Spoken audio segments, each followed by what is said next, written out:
Anthony Joshua was on an episode of Ringside a few weeks back. Some of you might have seen it.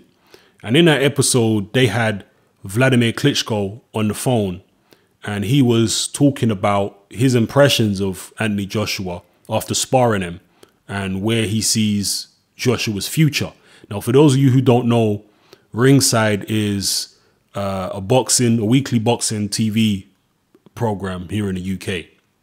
And anyway, Klitschko said that he was very impressed with Joshua and that if he could, he'd like to promote Anthony Joshua. I mean, he wasn't literally making an offer, but because he knows that Joshua's with Eddie Hearn. But he said, if I could, I'd like to promote him because he was that impressed by what he saw in sparring Joshua.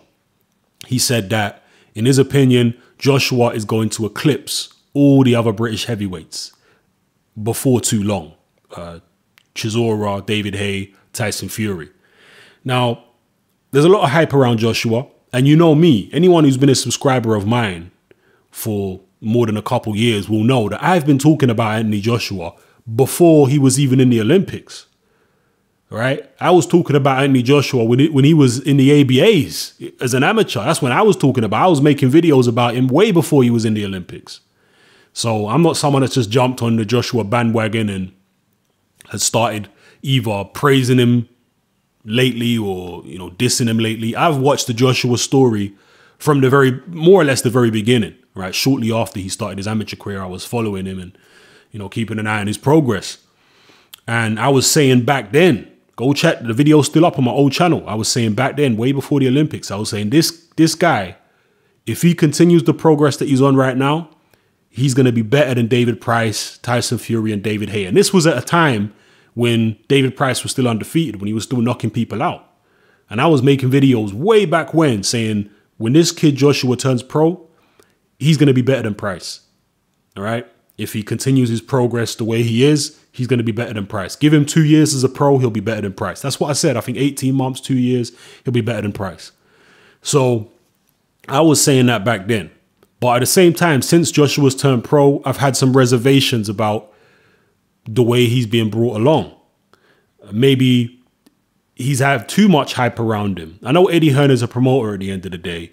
He has to hype his fighters, okay? That's his job. He has to make money and he has to sell them as a product. So hyping them is part of that. But there's negative consequences to that for a fighter as young as Joshua, because this hype can get to them. It can make them think they're better than they really are. It can put a lot of pressure on them, unneeded pressure. And this can, you know, lead to negative consequences in fights in the ring when they actually step up and fight someone who has been training just as hard as them, but is not dealing with all the pressure. It doesn't have all this weight of expectation on their shoulders. Isn't expected to perform the way that Joshua is expected to perform.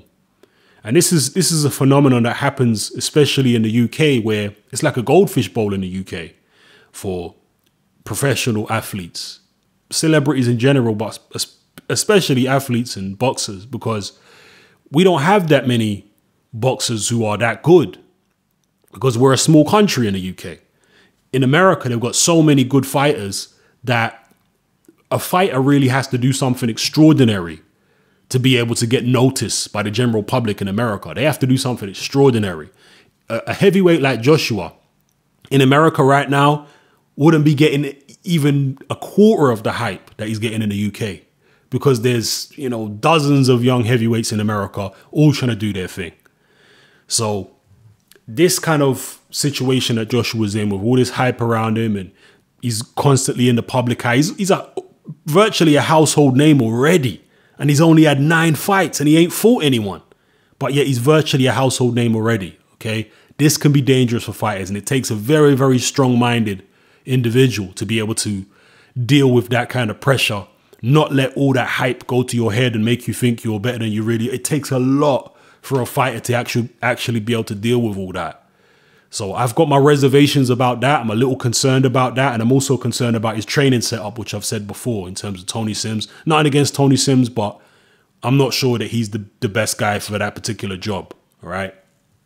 So I've always said from the beginning that Joshua has all the ability to go all the way, all the potential, but he needs to be brought along correctly.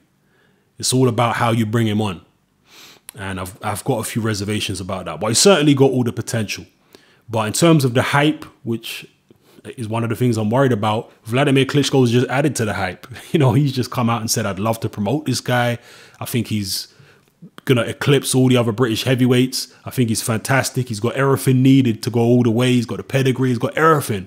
He was just very happy about Joshua. But one thing that stuck in my mind about what Klitschko said, and just look it up on YouTube. Just go look up Anthony Joshua ringside and you'll probably find the episode still up. One thing that Klitschko said is he said that Joshua has a better attitude than David Haye, Chisora and Fury. But of course, David Haye, Chisora and Fury are three guys who have all said very critical things about Wladimir Klitschko, to say the least. Right? There's no love lost between those three guys and Wladimir Klitschko. None of them like Klitschko. Klitschko don't like none of them. So was Klitschko being kind to Joshua because he don't like them other guys and he was just trying to have a sly dig at them other three guys? Or was it that he really does believe Joshua's that good? Or is it a mixture of the two? Is it, you know, partly that he thinks Joshua's a good prospect, but at the same time he wanted to have a goal. He wanted to, you know, a subliminal little dig at those other three fighters who he doesn't like. You know, what's actually the truth there? Maybe it's, like I say, a combination of the two. But yeah, drop your comments below. If you saw the episode, let me know what you felt about Wladimir Klitschko's comments. And do you think the hype is real with Joshua?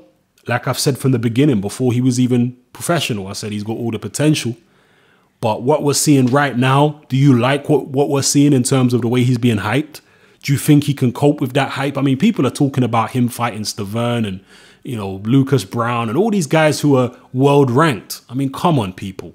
In his 10th fight, are you serious? Tyson, Klitschko, Lennox Lewis, they were not fighting anyone anywhere near the caliber of opponents who people are suggesting for Joshua. So why should he have to fight people that are way better than Tyson, Lewis or Klitschko fought in their 10th fights? It don't make no sense. Especially Lewis and Klitschko, they had way more amateur fights than Joshua had, way more experience. So he shouldn't be held up to a higher standard than them, surely. All right? So let's be reasonable here. But in terms of the hype, yes, I think there is a bit too much hype around Joshua. I don't think it's good for him. You're going to have to be very strong-minded to be able to deal with it. You know, you don't want his head to get gassed up too much. And at the same time, you don't want him to feel under too much pressure when he does step up, because he's going to feel pressure to perform, pressure to knock the guy out, pressure to do a lot of stuff in the ring. So, and at the same time, I have those reservations about the Tony Sims situation. So yeah, let me know what you think. Let me know what you think about Klitschko's comments. This is Hatman, I'm out.